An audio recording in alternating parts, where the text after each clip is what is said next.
Isang magandang araw, ako po si Markel Briggs ng Tray Mahusay. Ipapakita ko po sa inyo ang pangangalaga ng ating mga sense organs. Mayroon po tayong 5 sense organs. Ang mata, ilong, dila, tainga, at balat. Mata. Iwasan kusutin ng kamay ang mata. Gumamit ng malinis na bilpo.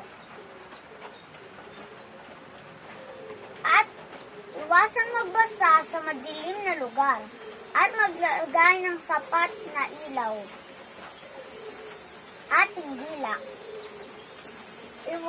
Iwasan kumain ng mga manghang na pagkain.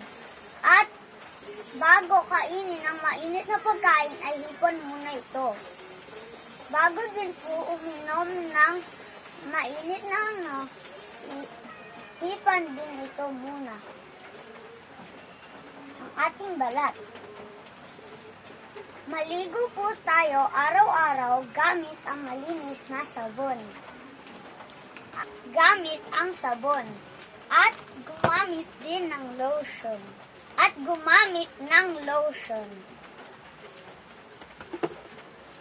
Ating tenga. Iwasan makinig ng malalakas na tugtog at umiwas sa mga maiingay na paligid.